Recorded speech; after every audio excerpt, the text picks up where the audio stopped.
Hey everybody, just going to take a quick break from the show to get you styled up with Stitch Fix. Shopping's hard. It's hard. With Stitch Fix, you get a stylist, though, who understands your style, your size, your budget, and they do all the shopping for you. Wow. This is excellent. Shopping, I'm telling you, shopping and figure out your style, it's overwhelming. Let somebody help you when it comes to getting dressed. We don't know what we're doing, so we let Stitch Fix help us out. A Stitch Fix stylist there. They know what works on us. We get the prices that make us look really good, and it feels good. You get some confidence boost walking around knowing that you're looking decent here. Oh, yeah. Yeah, we just give the stylist our sizes, style, budget preferences. We order boxes when we want, how we want, no subscription or any of that required. And they send called Just For Me pieces as well. Like, maybe you'd like this, and it's awesome. Outfit recommendations, styling tips. You keep what you love, you send back the rest. It's super easy.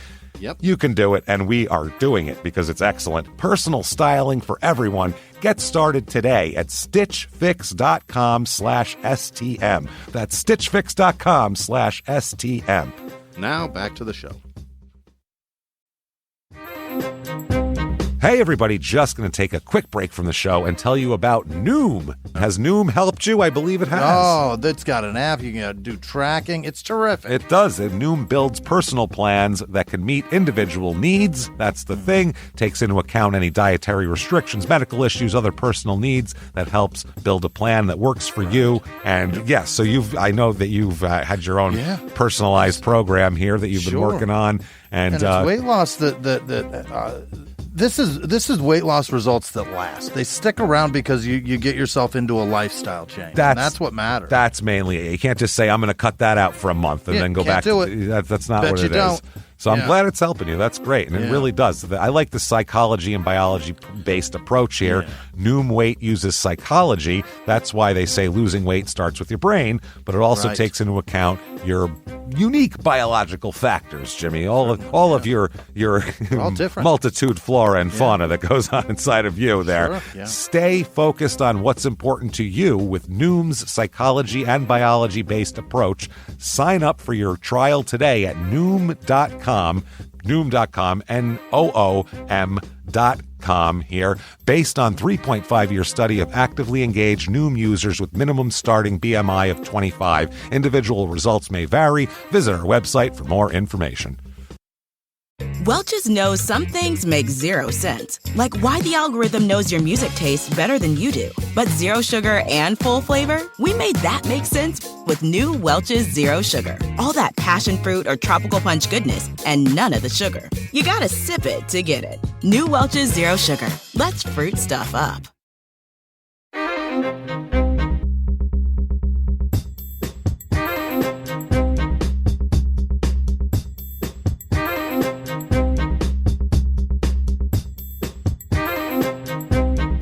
Hello, and welcome to another edition of Small Town Murder Express. Yay, and choo-choo. Oh, yay indeed, Jimmy. Yay indeed. All aboard the murder train. Yes. Let's get it going. My name is James Pietragallo. I'm here with my co-host. I'm Jimmie Whisman. Thank you, folks, so much for joining us. Man, are we excited for another edition of, like we said, 10 pounds of lightning in a 3-pound bag. It's not shit, everyone. It's lightning, damn it. It's going to burst from this bag. It's coming fast. Quickly before we get started, thanks for everything this week. ShutUpAndGiveMeMurder.com is where you get your tickets for live shows and merchandise. And next week, Friday, we will be in, if you're listening to this the day it comes out, we're going to be in New Orleans, July 15th. Right. And this is a Louisiana episode. So Louisiana people, get there. It's going to be fun. They were holding some tickets back for some reason, so that's why there was some trouble there. I don't know why they were doing it, but now they're all available. Get your tickets right now, and good times there. Also, patreon.com/crime and sports is where you get all of your bonus material.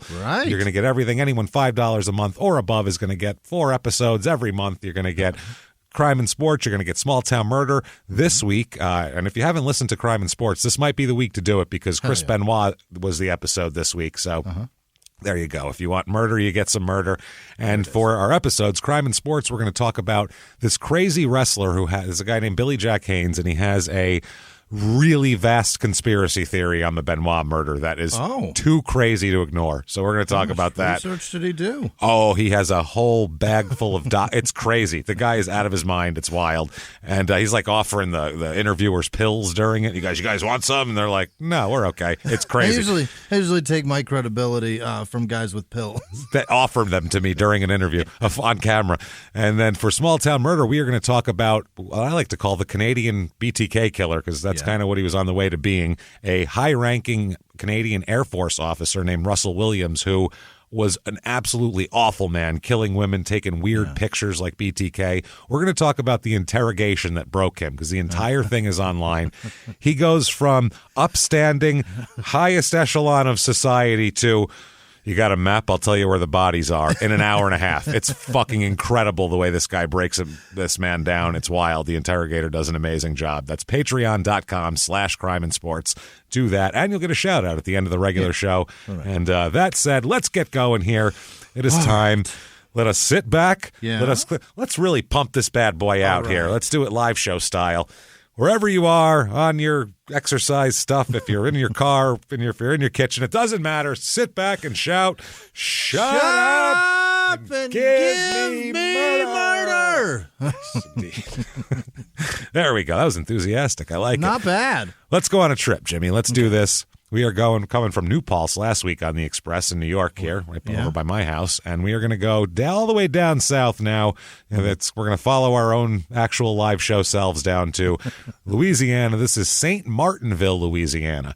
This is South Central Louisiana. This is in the fat part on the bottom there. You know right how it's in the heel of that boot. It's kind of like, I always thought of it as like a man with a gut is what Louisiana looks like, with a pronounced gut. This is kind of right in the middle of the gut here. It's just a very muddy timberland. All mudded up, which it would be down there. Yeah. So population 5,676 people. A couple of things. Median household income here is about half of the national average. It is not a wealthy town, we'll say that. Median household income here, $27,000 a year. Oh, boy. Yeah, 53% make $30,000 or less here. So this is... It is poor. Median home price, $133,000. It's cheap also. This is there's not a lot going on here. This is interesting area. Very quickly, a couple of things about it. Reviews. I got a couple of reviews of this town, and there's a definite theme going on with these reviews. They all say the same thing, whether they like it or not. Here's 4 stars. Small town where everyone knows one another. Love it. Great grocery stores with home-cooked meals, and family is all near.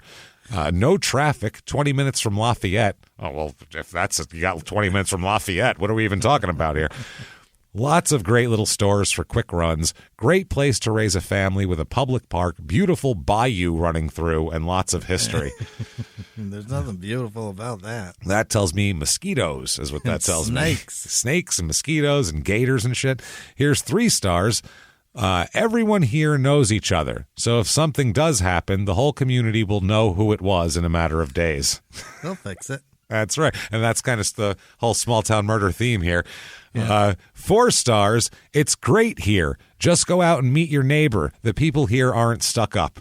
Okay. So it sounds like... They can't be. They can't be. They live in a swamp. It's right. They're broke people in the swamp. If you've got a fucking attitude, shin high and swamp gunk, and you're talking about, I don't know about that one. Well, you're shin high and swamp goop. Yeah. So what do you want? You got cattails in your skirt. Take it easy. Calm down there, fucking Little House on the Prairie. So. The nickname of this town is, because it's all French in Louisiana, which is so weird, it's Petit Paris. So it's Little Paris, which Paris? It is certainly not. How dare you? Paris is the city of lights, and this is not. We'll just say that. I feel like it's lights out at 9:30 in this joint. So things to do here, first of all, Vigilantes on the Bayou is one of these events. What? Reenactment of a pre-Civil War battle between local farmers and wealthier planters. So it's not... Swamp justice? It's swamp warfare reenacted between the ragtag local farmers and wealthy planters. Battle reenactment, campsite, cooking demos, and more. Free admission. Well, how the hell are you going to charge for that? And then The real thing to do, the Kiwanis Pepper Festival. Okay. It's, quote, a spicy explosion. It's festival time in Louisiana. That sounds like a lot of diarrhea. You've had too much of that Cajun spice, and it's going to hurt on the way out. Spice explosion. Jesus Christ. A spicy explosion. That sounds I know what that means. If we had like a big bucket of crawfish with the real spicy, and then later on I said, "Hey, what's up? How you been?" And you said, "I had a spicy explosion," I would know what you meant. And you would know it would happen. Yeah, me too. So, there's nothing like it. Festival is held along the banks of the beautiful bayou, Teche, I don't know how you say that, Teche, at the city in St. Martinville Fairgrounds on Market Street. The Spicy Festival hosts hot music performed by local musicians. So that's not true. Yeah. Drinks and art and crafts and delicious food booths. If you're brave enough, try your luck at competing in the pepper eating contest. No, stop these. This contest isn't for the faint of heart. Contestants have 1 minute to eat as many peppers as possible. I once witnessed two people in an office I worked in eat habaneros. They had a habanero contest. Yeah. And it was to see how many you could eat. And the one kid ate 18. And the other guy ate whatever. Crazy. They were fucked up for weeks, Jimmy. They were like the next day their whole faces were bright red and they were like fucking sweating for no reason in the winter and like throwing up out of nowhere. They'd just be talking to you and they go, "Oh, I gotta go," and they just go throw up. It was like 3 days later. Just destroyed their whole system. It's not good. Winners will receive $200, number one. A 2021 official Pepper Festival T-shirt and well-deserved bragging rights for 1 year. Just to destroy your entire gastrointestinal system. For 10% of your monthly income. Perfect. And they also have a Pepper Queen Festival where you can be Ms. Pepper Festival, and they do that every year as well. The Pepper Queen. All bow to the Pepper Queen. I hate this place so much. And you must bow down. The peppers to be eaten will start off with low heat and gradually get hotter. The winner of the contest will be the one who can climb the heat scale ladder. If there's not a winner after round 12, the contestants will continue with additional pepper being eaten until the last contestant is left. Sudden death. Holy shit. Contestants must be 18 years or older. If you cannot coat the inside of your mouth with any protective coating. Anyone caught doing Who so does that? will be disqualified. Somebody rub Vaseline in their mouth? You'll be disqualified. Yeah, people will do shit like that. You'll be disqualified should you be unable to keep peppers down during the contest. So if you throw up, you won't be able to have any other food or beverage either. Milk will be provided after. What? Yeah, not good, man. That said, this town sounds like a nightmare. Let's talk about a murder. Warfare. Let's do it. This is crazy. And if you win, you get to be the king and queen of the Pepper Festival with Miss Pepper Festival. Or queen and whatever, whoever wins the eating contest. I assume it's crazy men that are competing in this, though. There's no way a woman wins that, right? No women entered. No way that. Yeah, that's what it is. Enter. They're ladies. Because it's like, not even that. It's just, this is a competition of large fat men whose intestines have been burned out long ago. You're not going to beat them. They just kick their own ass daily. A lot of trucker hats in that one, you know? Not non-ironic trucker hats. Right, a lot of suspenders and plaid. Absolutely. Let's talk about a murder here. Mm-hmm. To do this, it involves no peppers, so that's good. Okay. We have to go back to March the 17th, 1990. So there we go, 1990. Yeah, not so long ago. I like it because it's pre-cell phone. Right. Whenever we get cell phones, it kind of gets like, I don't know. There's something about that. Pre-cell phone era, the stories are just better. Cell phones make it feel like the cops are cheating. Yeah, they're cheating. That's at this point, if you watch the first 48, everything is like, before they even talk to anybody, like, well, let's check everybody's cell phone records. And see, like, what are you talking about? Don't you have a gut? Don't you have an instinct? What? Go with your, no, just cell phone records, and then they go leads. from there. Who cares about leads? Yeah, who cares about there? We get cell phone records and then scrape up some DNA. I don't know. So anyway, here is the murder, and we'll start off with a young lady here, a young lady named Charlotte Perry. Okay, she's 28 years old, and on March 17th, 1990, she calls up her dad, Kenneth Perry, and she tells him she's in some distress, and she turns to her dad to help her out, and which is great. Why not? Always turn to your dad there. So she says, "Listen, My boyfriend here, or ex-boyfriend, I suppose, at this point, his name is Scott Jude Bork. Yeah. Scott Jude Bork. Hey, Jude. There he is. I doubt it was sung about this guy. I think it was, actually. I think it was. So? Yeah, I think it was sung about a Bayou hillbilly. That's what I think it was. Named Bork. And the Bayou. So she says, listen, this guy, Scott, he took me from where I'm working and just snatched me up and threw me in the car and took me back to the trailer. Okay. Not cool, by the way, to do that, obviously. That's sort of kidnapping at that point. Yeah.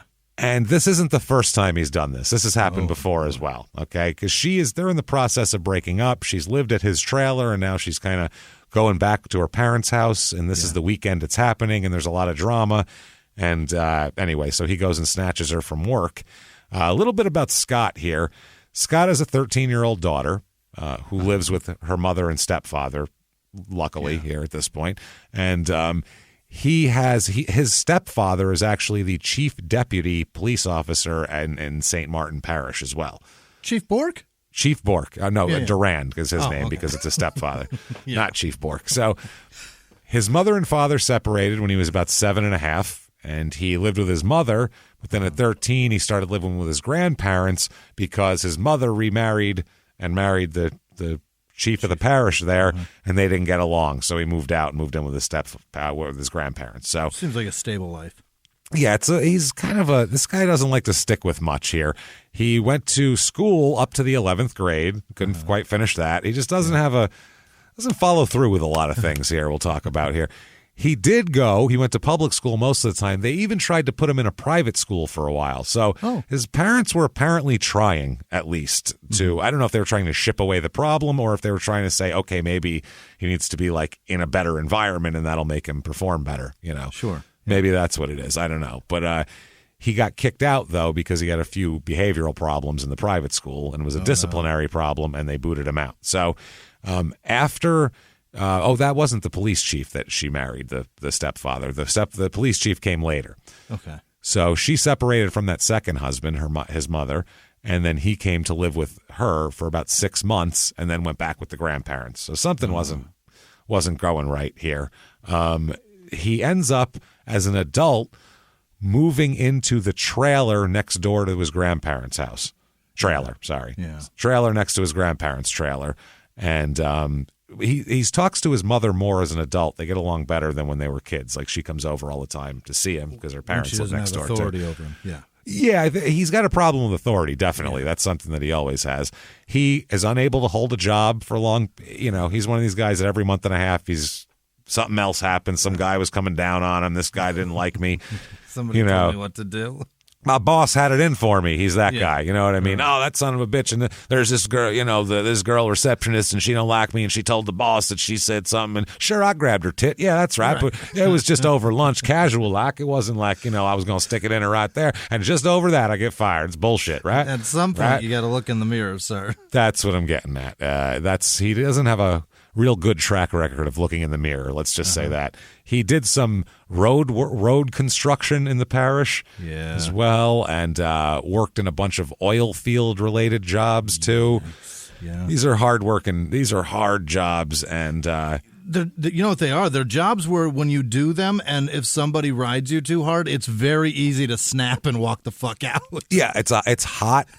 Yeah, heavy, high tension. Yeah, high tension work, and he can't handle the pressure. So clearly he keeps, and it's just one of those things too. He keeps having a problem with finishing things and that sort of deal. So he also worked. His father has a service station, like a gas station that he owns.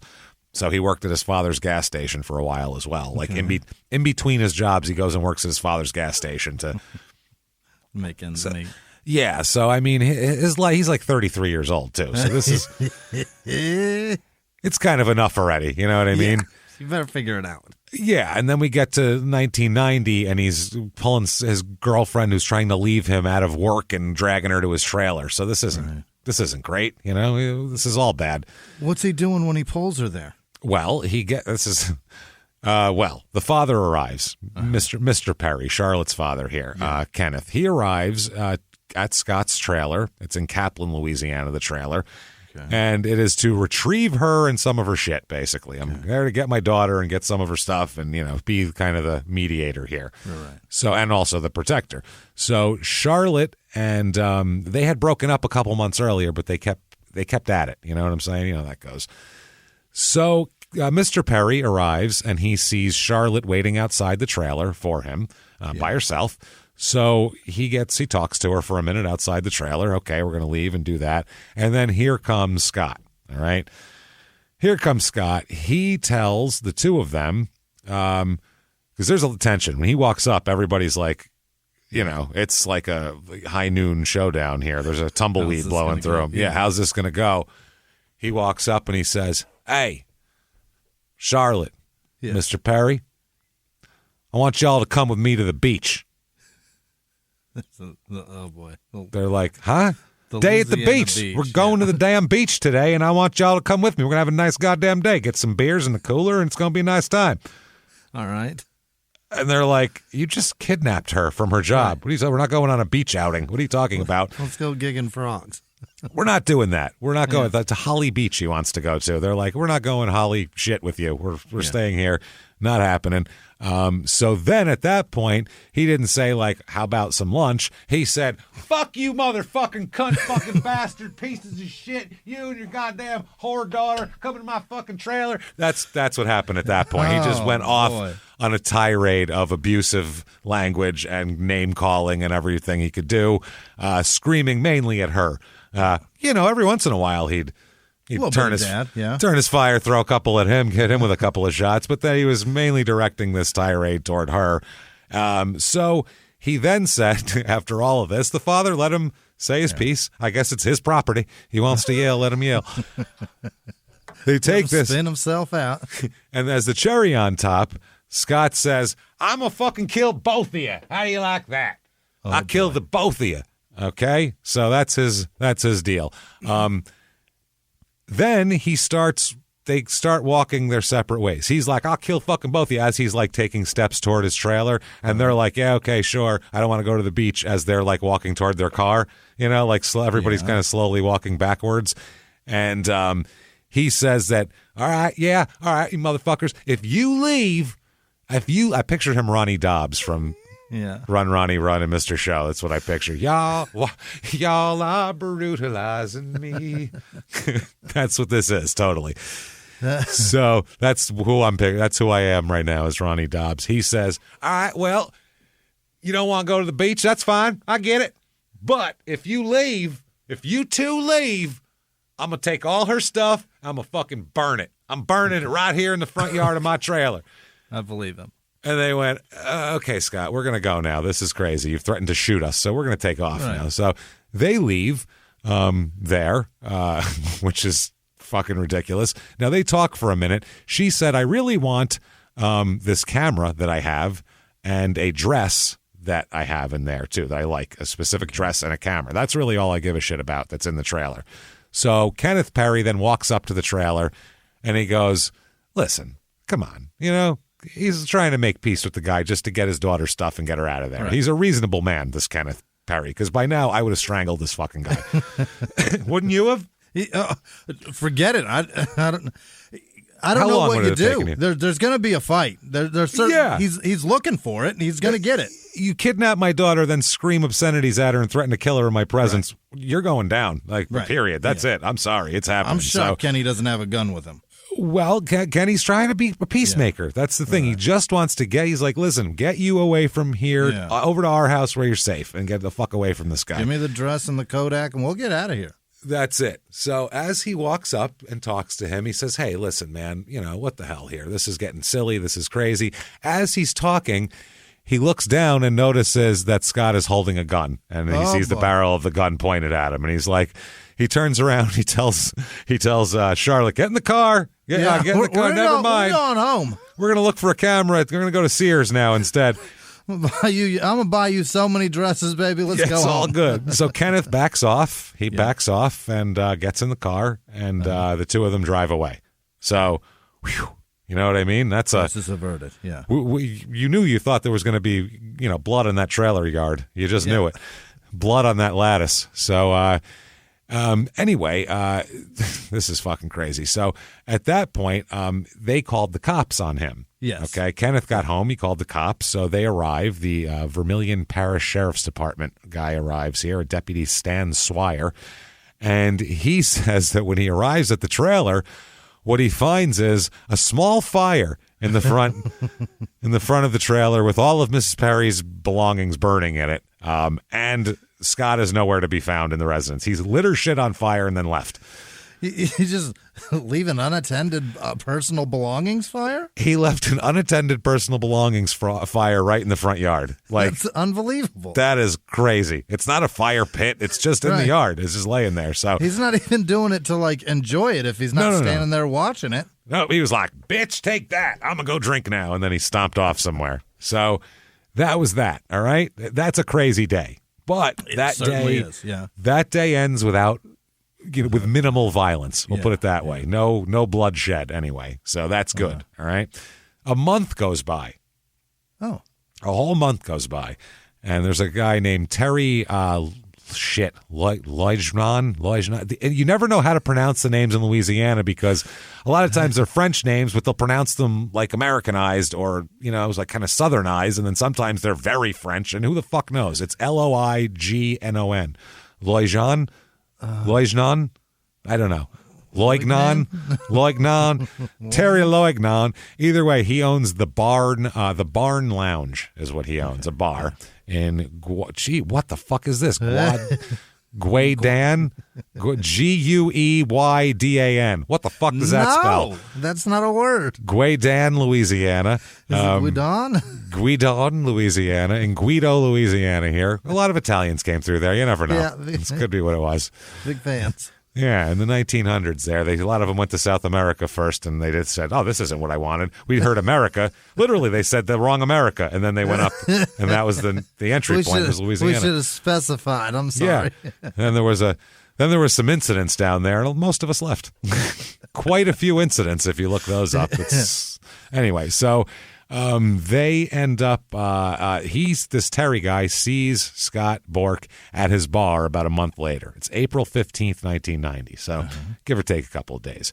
This Terry Loignan sees Scott at the bar between 9 and 10 p.m. And he said that he knows that Scott owns and possesses and carries a nickel-plated 9mm pistol and a shotgun. He carries them always. Known to have the shotty in his car, the pistol on him. He said he saw the pistol in his possession that night, which is what I want. When he pulled his money out. That's it. He's like, hold on a minute. This is bothering me. It's just uncomfortable. So Cheryl You're not Oberg. supposed to have you shouldn't have boots.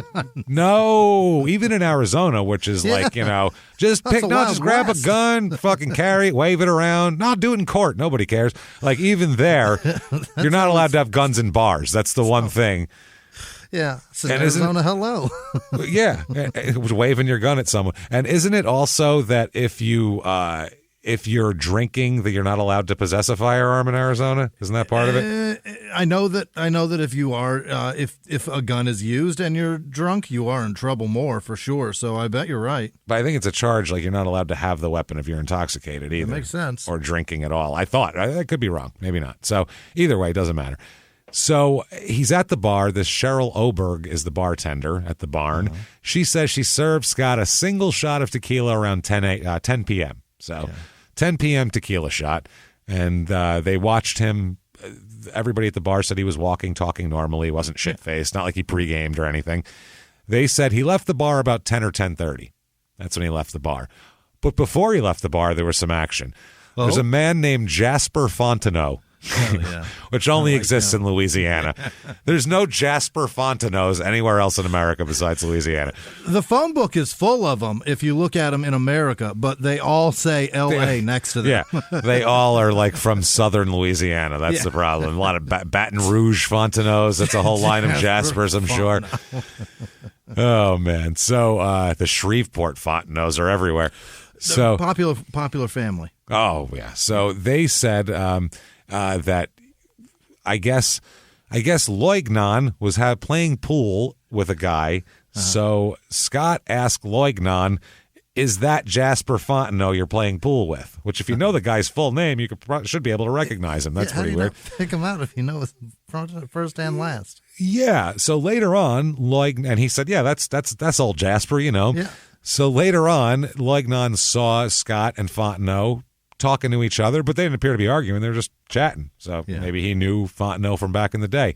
So at this point, Scott asks Loignon, the bar owner, for permission to use the phone at his residence. I guess there's no phone in the bar for some reason. It's 1990. I don't know what's going on. Can we go to your house? Can we go to your house, which is next door, to use the phone? So he does that. And then Scott comes back 10 or 15 minutes later, sits at the end of the bar. A little while later, Loignon saw Scott come around a corner of the bar, take out his pistol, and say, quote, "I'll take care of this shit." What? Okay. Loignon grabbed his hand and said, "Oh, hey, calm down. No, let's not have gunplay in the bar here. This is all his gun, man."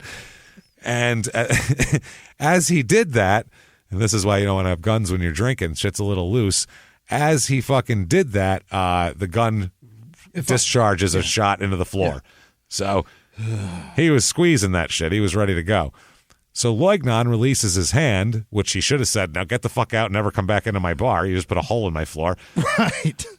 And so instead, Scott pushes Loignon away and just shoots Jasper. Just shot him right there? Shoots Jasper. Starts shooting him up. Then shot him once. Jasper, I'm going down. I'm dying here. Then he looks around and Scott says, "That wasn't enough," and shoots him 2 more times. Wow. Then he turned and left the bar at 10 or 10:30. So for evidently no reason. No, there is a reason, which is insane. So there was 3 other eyewitnesses there that saw him shoot Jasper. He did this in front of 5 people, which is crazy. They found 4 spent 9mm casings and 1 bullet removed from the bar. And Jesus Christ, they said that the cause of death was a single gunshot wound to the chest. And they recovered that, and they recovered a couple more. And one person here said that the bullet recovered from the bar, and the bullet. Oh, this is the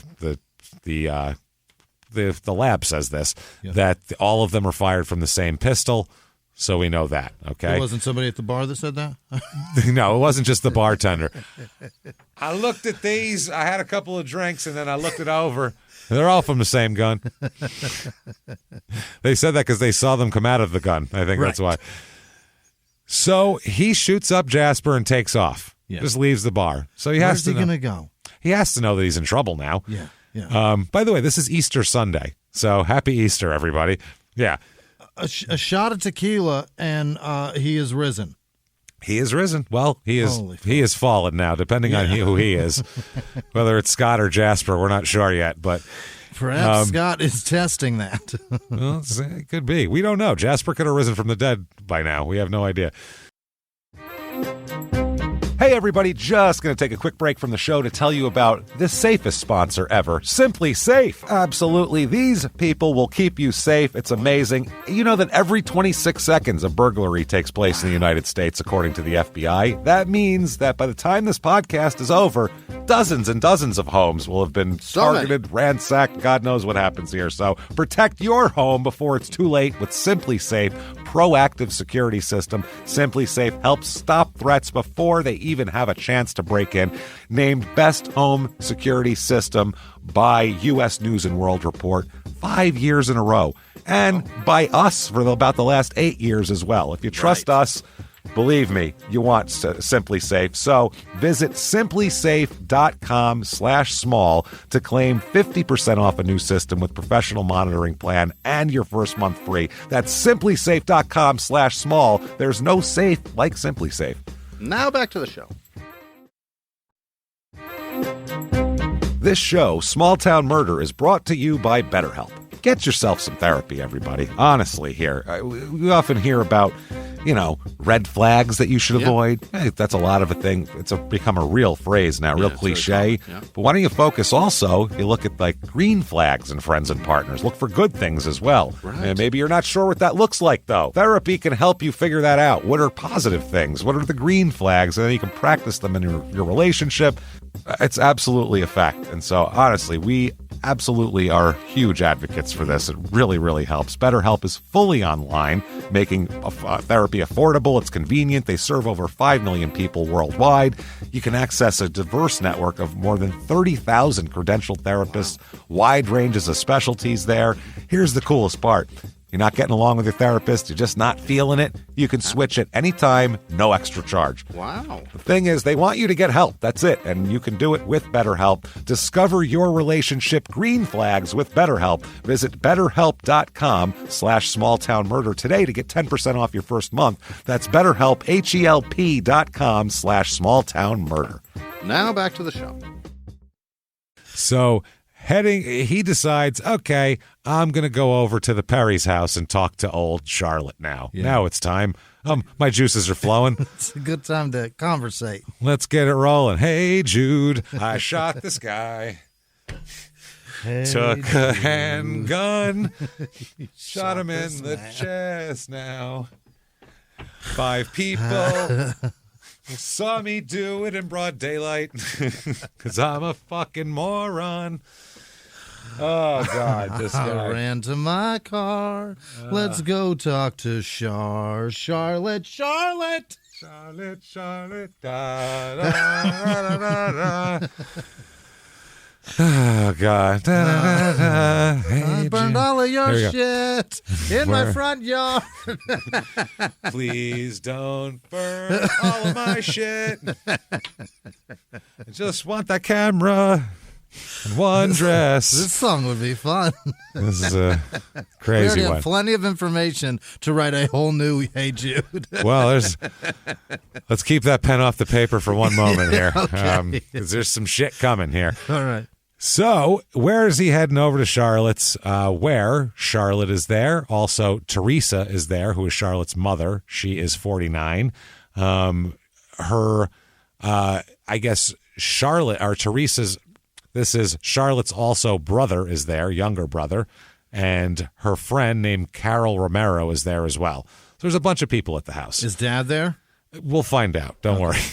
So they are here. They ate dinner about 7:30, and the phone rang, and she'd been, I guess, receiving threatening calls from him it goes on all the time now. It's been a while, yeah. Yeah, that's a Louisiana hello. That's what that is. Hello, ring, ring, hello. I'm going to kill you, bitch. Click. Well, no, it's just Scott saying hi. Like, no one's doing anything about this? What the fuck, man? The cops don't do anything? Like, they know who it is. So when Teresa would answer the call at the same time, that was when Charlotte answered the call. When Teresa would answer, the mother, Scott would tell her, quote, Ms. Perry, tell Charlotte I love her and I love you.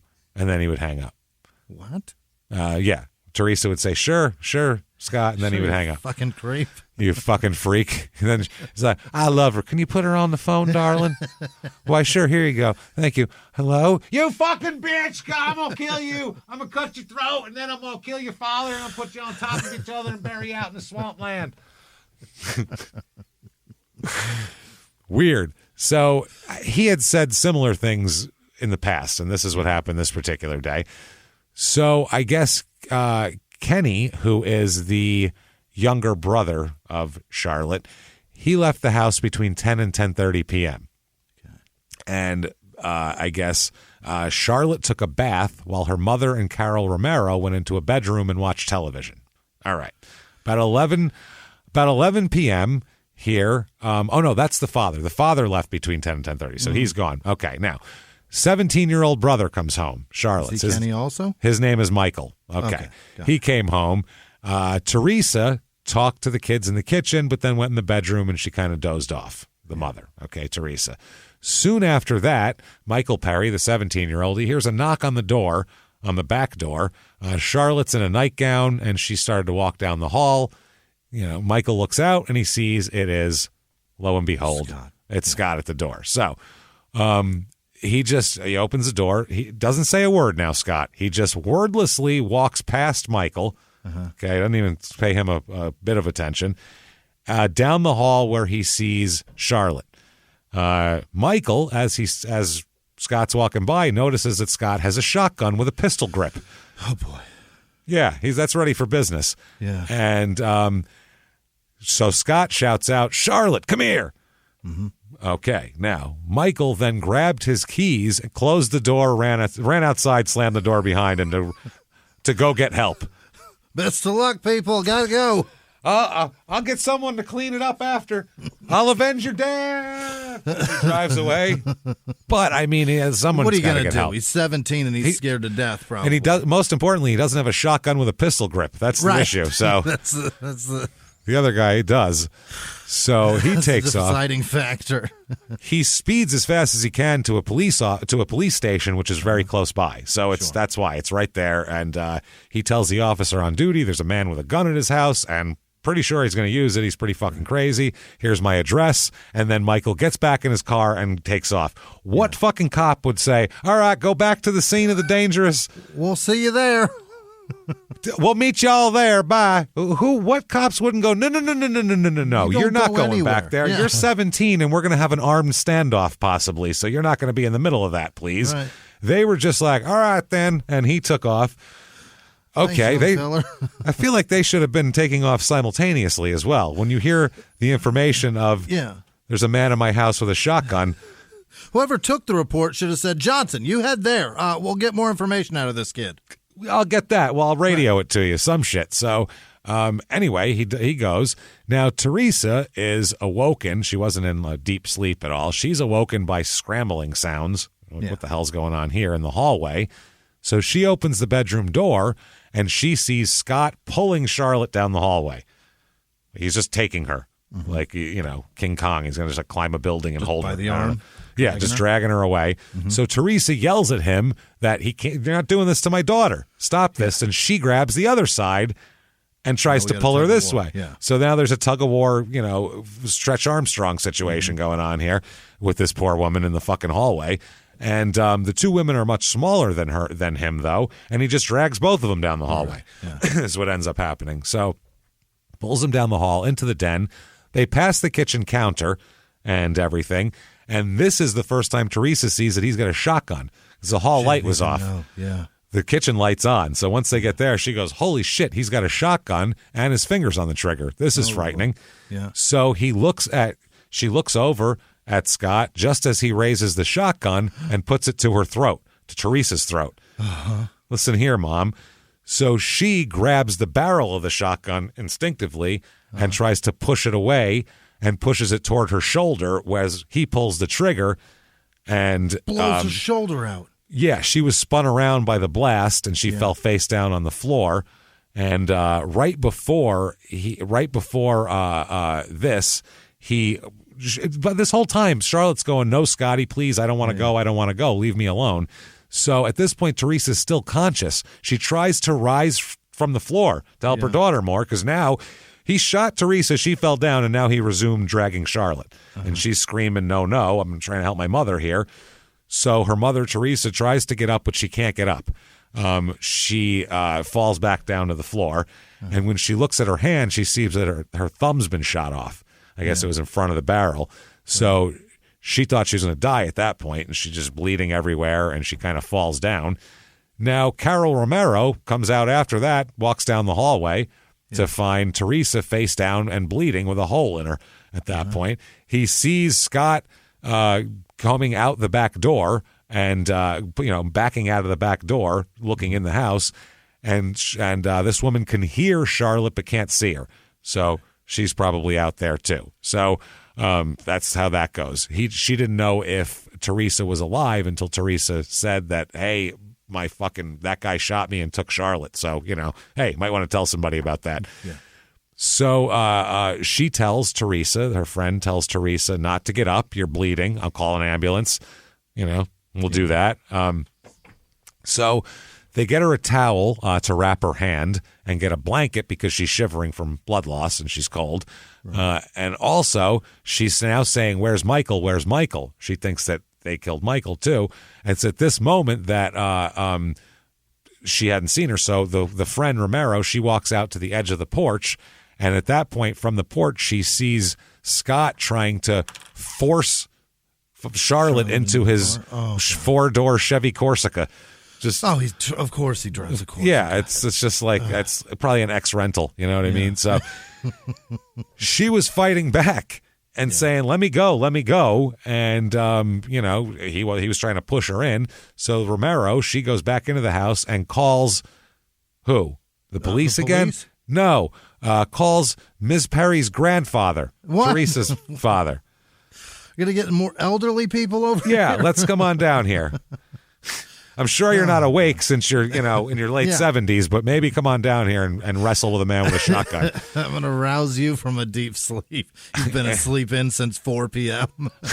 Yeah, he's got to be up at 3:30 in the morning. What do you want? That's how when old people get up sometimes. So as she's talking to the grandfather, she hears a shot go off, and she goes outside. So it is at this point where she sees that Michael Perry, who had just returned from the police station and parked his car directly across the street from the house there, he saw Scott just as he had pulled up just as Scott and Charlotte were coming out of the house. So all this is kind of going on at the same time. Michael saw his sister resisting the whole way. So when they were about, he was about 10 feet from when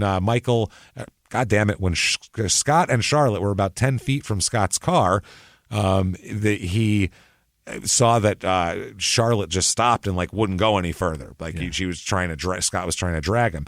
So it's at that point that he just let Charlotte go, stopped dragging her, and shot her with his 9mm instead. Wow.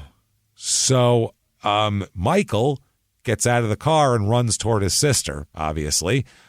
When Scott looked over at Michael when Scott looked over at him, Michael stopped and ran back to his car. Why? I'm not going to get shot too. That's not going to help my sister if both of us are fucking dead in the road. So this is fucking crazy. As soon as Michael took off, that's when Scott walked back to Charlotte, raised his pistol up, and shot her 3 more times as she was laid on the ground. Oh, my God. Boom, boom, boom. Like a fucking, just like a hit.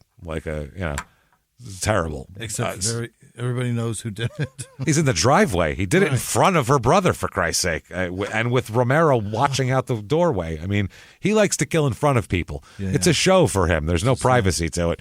But at this point, he has nothing to lose because everybody in the bar already saw him kill somebody. And that's the thing. Oh, by the way, do you know why he killed him? No. You know why he killed Jasper? No, you didn't tell me. Well, I was going to tell you at the end, but I'd rather tell you now.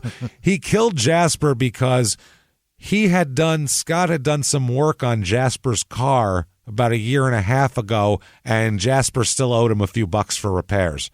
And so he shot him over it. So he shot him in a bar in front of witnesses, which is... I'm going to take care of this shit right now. Oh, that's what it was. I'm going to take care of this shit. He's not going to pay me. All right.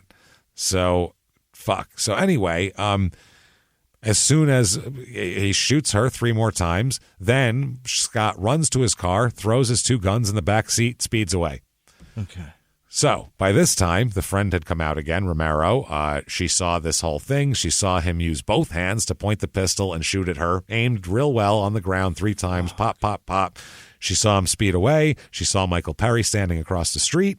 Inside the house, Teresa heard the shots. Right. She's still conscious at this point, and she believed that Scott had killed her kids. Both of them, she assumed there. So Romero ran back into the house to comfort her. Michael gets into his car, follows Scott. Yeah. Well, what the fuck's the cops? To get his license plate number. Who fucking cares? It's Scott Jude Bork. That's it. His fucking stepfather's the goddamn deputy guy. Find him now. What the fuck are you talking? Who cares what his license plate number? Is? White Corsica. It's a small town. Who gives a shit? Guy with blood on him. Find that guy. White car. Trailer. Yeah. You know white car, bloody shirt. Yeah. We know his fucking address. We don't need this. So anyway, oh, my God. Follows to get the license plate. He stopped at a gas station to write the number down, then went to his grandfather's house to tell him what happened. Okay. After that, Michael drove home and found cops at the scene, obviously. So, there's a patrol officer there, was the first on the scene, checked Charlotte, found no pulse. Mm-hmm. After she went in the house, she found Teresa lying down and called for an ambulance. When Michael came in, the cop questioned him, obviously. I mean, they don't know what the fuck's going on. As a result of his information, they got an arrest warrant for Scott right away. So other officers arrived. They secured the crime scene. Spent shell casings were retrieved all around Charlotte's body. Shotgun pellets were found in the residence and the floor and the wall. It's everywhere, man. It's wild here. They take all the evidence, obviously. Cause of death was multiple gunshot wounds, which caused massive bleeding and resulted in cardiac arrest. He found a deep cut on her right wrist, which I don't know where that came from. I don't know if it was a bullet graze or what, but found one bullet traveled through her left hand and into her head, lodging in the left side of her neck. So tried to put her hand up to block it. Defensive wound, obviously, which is fucking sad. The wound was potentially fatal, but it wasn't immediately fatal. Another one entered her body in the right chest, passed through a lung, exited through the victim's back. Charlotte's back. That's brutal.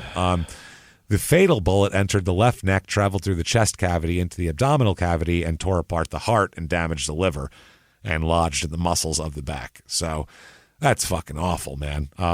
Anyway, they do all the crime lab shit, and everything is, they have shit to compare it to. Obviously, there's shell casings and everything else there. They determined that he shot her from somewhere from 6 to 24 inches away. Way too close. Jesus. Very fucking close. There, obviously, extremely fucking close. They said that that Teresa ends up surviving, though. She has a gaping wound of the right shoulder, 8 inches by 5 inches in diameter. Good Lord. Close-up shotgun wound, extending from the base of the neck to the tip of the shoulder. The major artery and vein had not been severed. She still could have bled to death had she not got prompt medical assistance. Her left thumb had been shot away at the joint, so that was that. And obviously, if it shot her under the chin, she would have been dead, clearly. So she saved her own life there. So he takes off. He's gone all night, all right? April 16th, which is that morning, it's the same night, there's a guy named Ian Robinson who's a photographer from England. Okay. And he gets woken up by a knocking at his door. He's at his friend's apartment in Mediterry, Louisiana, and that's where he's staying. And he opens the door and sees Scott, who asked if the guy who rents the apartment is home, not Ian. And he said, no, he's not here, but you can come inside if you want. I don't know. It's not my fucking house. So the guy told Ian Robinson, doesn't know this guy, just some strange Englishman, okay? Right. Says, quote, I got to get away. I got to escape. And then he said, I just shot and maybe killed 3 people. Jesus Christ. But my name's Scott, by the way. Nice to meet you. Robinson, England for this. Yeah, Robinson, I guess, had trained as a social worker, and he thought he could calm the guy down and everything. So he asked him his name and said, why don't you talk to me? Tell me what's going on. So Scott asks for a drink. Ian Robinson hands him a bottle of vodka. There's a big drink. No. So he observed that the speech was normal. Scott wasn't slurring his words. He wasn't tipsy. He didn't seem drunk or anything like that. He did notice a pistol stuffed into his pants. Oh, boy. And after a couple minutes, he took it out, put it on the coffee table. He's a little uncomfortable. Imagine this crazy guy comes in. I shot some people. And then he takes a gun out and puts it on the coffee table. I'm terrified of that. So he attempts to make some calls and couldn't reach anybody from that. On the third call, Robinson reaches not a cop, a bartender he calls. Okay.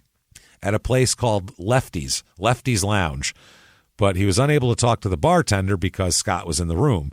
So at some point, Scott's pager went off and he made a telephone call. Ian Robinson heard Scott tell the person that he called that he was sorry, to look after his child, and that he would, quote, not be taken alive. He also said that you're not going to see me ever again. And he said that I know I'll fry for this. So, this is crazy. At this point, Scott says that I don't want to stay here. I got to leave. He said, can I take your car? But Robinson's told him it was broken. He's like, it doesn't work. It's broken down. So he said, shit. He goes, well, I got to go get my brother in eastern New Orleans. Then I'm going to flee the country. Thank you, stranger, for listening to all my crimes and where I might be headed. I'm sure you won't tell nobody. That drink was delicious. Thank you. So he said, I'm going to take off, whatever. He said, do me a favor, ditch my car for me later. Do me a favor. Do me a solid. Do me a solid. Be an accomplice after the fact in this murder, would you? Thanks. You take and dispose of that vehicle? I'd appreciate it. Jesus Christ. So then Scott told Robinson he had about $9,000 in cash and showed him a big wad of bills. He's like, I'm taking off. They left. Clearly, that lasts forever. Forever. You know what I'm saying? In Mexico, I'll retire on this. $9,000. $9,000. $9,000. That's his whole life right there. Right. My retirement fits in my pocket. So the two of them, they leave. They get in his car here. They get in Scott's car. Robinson notices a shotgun leaning up on the passenger seat. He kind of wants to put it, he places it on the back seat and buries it under some clothes, like away from Scott here. Scott places the pistol on the floorboard and drives away. When they pass Lefty's Lounge, which we had talked about, Robinson says, hey, why don't we stop for a drink? And Scott says, well, I mean, I'm wanted by the whole state. Why not? So they stop. Half a bottle of vodka. Let's drink more. Sure. Yeah. That's just a pre-gamer. So they ordered a beer, and again, Robinson can't talk to the bartender, even though that's the guy he was there to talk to. Right. At some point, Robinson slips away in the bathroom and writes a small note to the bartender, slipping it under the money that he pays for a beer. Yeah.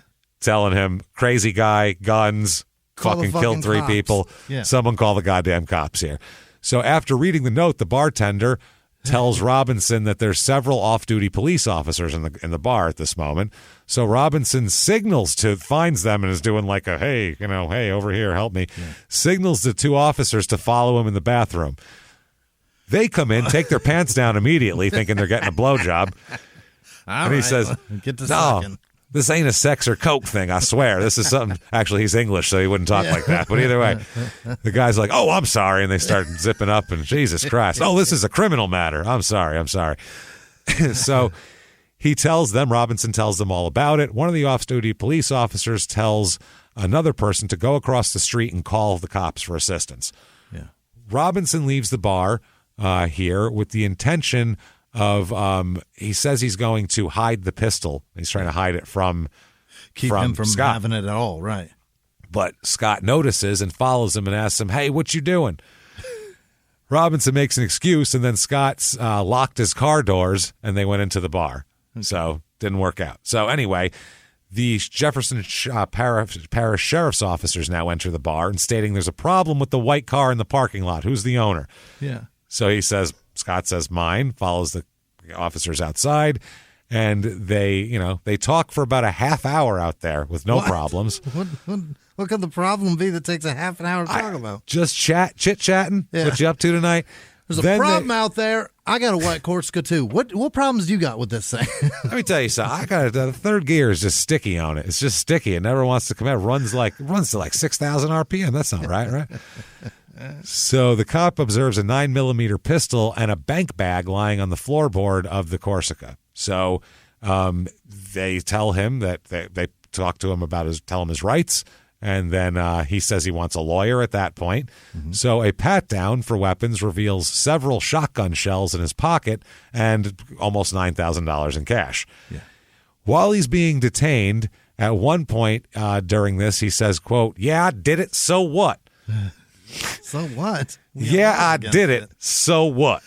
Okay. Yeah, I did it, so what is not what you say when you've killed multiple people and almost mortally wounded another. This is what you say when you're like, yeah, that's right. I ate the last piece of pie. So what? I did it. You don't say that when Harry Connick Sr. is pulling the lever on the fucking electric chair in this state at this time. And he is. Oh, my God. So later, they place him in a police vehicle to wait, and he goes, before y'all go, quote, oh, by the way, I killed 3 people tonight.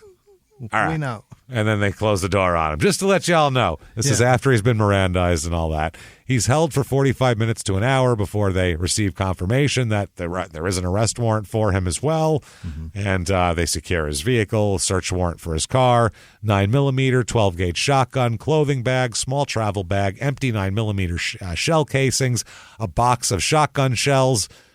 It's the whole, it's everything. Yeah, it's No, it's like the murder fucking fantasy pack for a cop. Like, hey, we got it all here. It's everything but a written confession. If it was like, if the wrapping paper was a written confession on loose leaf paper, they wrapped it with, that would be the only thing better. So the court shit comes up. There's some funny shit, some small town stuff in here, first of all. They said that the district attorney could not be fair and impartial based on the familial relationships between the district attorney's office and the victims, apparently. Now, and the familial relationship between the defendant in this case and the St. Martin Parish Sheriff's Office. Also, the trial judge held a familial relationship between the victims and the district attorney's investigator. This is gross. This is change of fucking venue. That's what this is. Oh, if everyone's related in the case, change of venue. If the judge, jurors, and district attorney are all somehow related to each other, we can't have a fucking case. That's not a case. This is far too incestuous. This is ridiculous here. The judge held that the familiar relationship between all of this would not impair the duty of the prosecutor to prosecute, and you're denied. So I really want to hear this one. I got to tell you, I'm just nosy, and I want to hear the gossip. So another one, the defense, they said that the state withheld impeachment evidence against Detective Romero, a state's witness, despite a discovery motion to disclose the information. Apparently, Romero had admitted he'd been convicted for violating the civil rights of a murder suspect in 1986 by beating a confession out of him with a baseball bat. Holy shit, sir. That's a lot. That's a lot right there. Holy shit. So the defense showed that the information was not disclosed in its answer to its discovery motion. So there's that. Also, they moved to recuse the district attorney's entire office because of a family relationship existing between the district attorney's investigator and the victims and the defendant's relationship. Okay. He also contends that the district attorney should have been recused because the first defense counsel appointed to represent him was a woman named Kim Kidd, who was a former assistant district attorney. And he argues that there's a conflict of interest that wouldn't even be remedied by Kidd's dismissal because his lawyer could have then told her old boss all sorts of stuff. People know too many people. Yeah, well, it's very common for the defense attorney to have worked in the prosecutor's office. That's extremely common. So you want that because they know shit about the prosecutor's office. That's not a bad thing. Another thing, the district attorney's investigator, Tom Lovis, is Teresa Stout's brother-in-law and Charlotte Perry's uncle. Of course. Okay. He admitted in a writ, or they admitted it in a writ application to the court that Lovis was not involved in the investigation of the case, but the defendant here claims that the relationship would cause Lovis to influence the actions of the district attorney's office to such an extent that everything would be fucked. The court says, we disagree. They didn't present any evidence tending to show a personal interest on behalf of the entire district attorney's office, which would threaten a fair and impartial administration of justice. The mere presence of a victim's relative in the district attorney's office does not support a finding of recusal. Is that right? It's a good place to start, though, I really feel like. It really is. Now, another thing he's trying to say is he's trying to get shit thrown out because when he got arrested, he asked to talk to his stepfather. Okay, they got him there. He said, please let me talk to my stepfather. He's a cop. So the stepfather went in there, and now he's saying that violated my rights. What? Yeah, he's like, and the stepfather's like, he didn't tell me anything. I went in there as a stepfather, and he requested it. So if you request it, that's a waiving of your rights, isn't it? Is it not? So, yeah, anyway, they said, though, that they can point to no prejudice which resulted because they didn't discuss anything that's being used against him. So they said that, none of that works. Sorry. So now let's get to the jury's issues. Yeah. Okay. Guy named Ricky Melanson was his sister was Teresa Stout's physical therapist after she shot her thumb off. Not beforehand, currently. Yeah. She's helping her go through physical therapy for the injuries she received in the case that her brother is fucking a juror on. No, you can't do that. That's fucking insanity, man. Are you kidding me? Wow. The trial court rejected this, though, and said, nope, that's fine. That's enough, too. That's good. I don't even know what the fuck to say, though. They also said that the only information that his sister related to him was the fact that she was treating a woman who'd been injured by a gunshot wound, and he knew Teresa Stout had been shot in the shoulder and that her thumb and also had been involved in it as well. So this juror overheard a conversation between his sister and his wife in which he stated that his sister stated Teresa Stout was going to physical therapy and was in pain. So, and then also through that, he also learned that Charlotte had been shot as well. So he didn't even know about that at first, but still, you can't do this. He found out about everything through gossip, through a woman who knows the victim. Like it's just not fair. I want this guy to be found guilty and not have a loophole to get out of this shit. And any of them, yeah.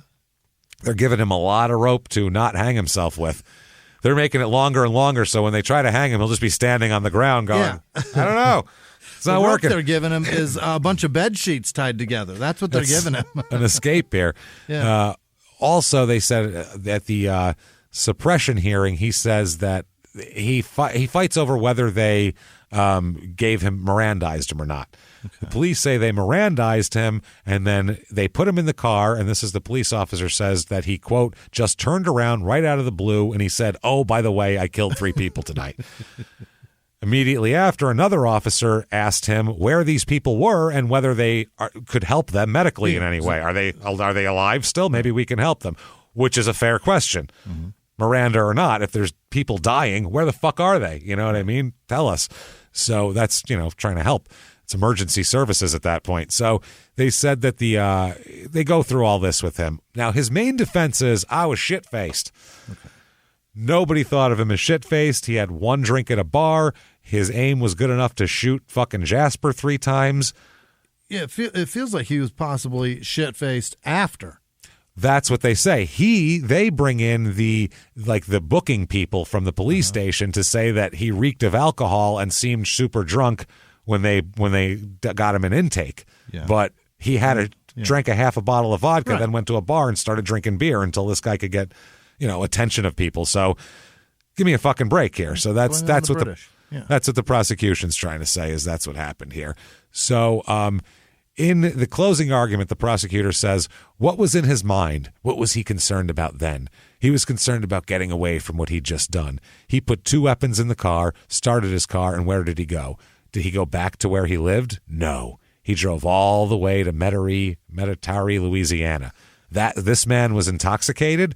The defense of intoxication. You remember, he drove all the way from whatever the fuck that town is over here, did all those things, drove all the way to Metairie or whatever the hell it is, but the defense is intoxication. Yeah, right. So that's what they said. Like, give me a fucking break. Yeah, he got drunk afterwards. The jury comes in guilty of everything. Yeah. All sorts of shit. Yeah. They try him separately for Jasper. This is just for Charlotte. Really? Yeah, the attempted murder of Teresa and the murder of Charlotte. Jasper gets tried separately, and he doesn't have a lot to go for, and they're going for the death penalty here. Sure, of course. And there's not a lot to really shoot for in terms of mitigation, other than, people like him. Seems like a nice feller. Vodka makes him volatile. That's how it works here. So they say, you, sir, may fuck off. Death penalty for Mr. Oh boy. Oh, yeah. Hey, Jude. Yeah. Don't throw that switch. Put a helmet on and watch the smoke come out. Make sure Not good. You wet the sponges. Oh, man. That's a different song completely. Yeah. He's had a lot of songs in this one. It's a lot of versions. So he is... later on, though, it gets thrown out, the death penalty. Then he's going to be sentenced, and while in court, he yells at his attorney, okay? Oh, great. And he says, I'm the only fucking competent person in this fucking courtroom, you fucking punk. I want an execution date now. This is outrageous. He turned into a white lady at a restaurant quickly. This is outrageous. This service is terrible. He says, we can keep playing around, stealing more tax dollars and robbing from the poor of this state. There's just no reason to stop my execution on July 30th. You're murdering my family. Please, no more. And then he sat down. God damn it. That was that. Eventually, it's whittled down to life without parole, and that's what he gets. Yeah. By the way, not funny, but his mom, not her fault, his mom died in October of 2017. And he's in life without parole. He's not getting out. In her obituary, it says that honorary pallbearer will be Scott Jude Bork. Honorary. Honorary pallbearer. So there you go. That is Louisiana, where he still sits, I believe, in Angola at this point in time. So good luck and fair riddance to that asshole. What a dickhead. Very lucky he didn't. They were throwing him, James. They were throwing those switches for a while. Oh, my God, yeah. He dodged a bullet there. It was all the finger fucking with the local people. That's what it was. It was this one was too close to that one. And the state Supreme Court, whatever, said, he's guilty and all, but that was all a little weird for us too. Let's just say life without parole. So that's that. Definitely follow us on social media at Murder Small on Twitter, at SmallTownPod on Facebook, at SmallTownMurder on Instagram. Patreon.com/crime and sports is where you get all the bonus stuff. This week, Chris Benoit conspiracy theories and the Canadian BTK killer there, Russell Williams, and an interrogation that just broke a man into telling everything. It is fucking wild. Check all that out. Patreon.com/crime and sports. Listen to Crime and Sports every Tuesday. Of course, Small Town Murder every Thursday. And we will see you next week for more Express, everybody. Thank you very much and have a good one. The station. I can't wait to see you, New Orleans. Bye.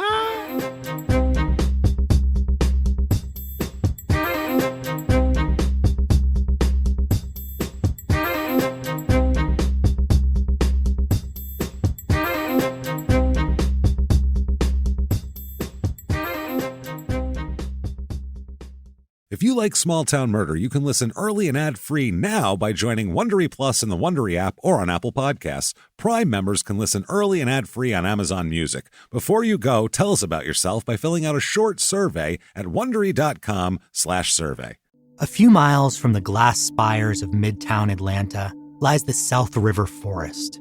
In 2021 and 2022, the woods became a home to activists from all over the country who gathered to stop the nearby construction of a massive new police training facility, nicknamed Cop City. At approximately 9 o'clock this morning, as law enforcement was moving through various sectors of the property, an individual, without warning, shot a Georgia State Patrol trooper. This is We Came to the Forest, a story about resistance. The abolitionist mission isn't done until every prison is empty and shut down. Love and fellowship. It was probably the happiest I've ever been in my life. And the lengths we'll go to protect the things we hold closest to our hearts. Follow We Came to the Forest on the Wondery app or wherever you get your podcasts. You can binge all episodes of We Came to the Forest early and ad-free right now by joining Wondery Plus.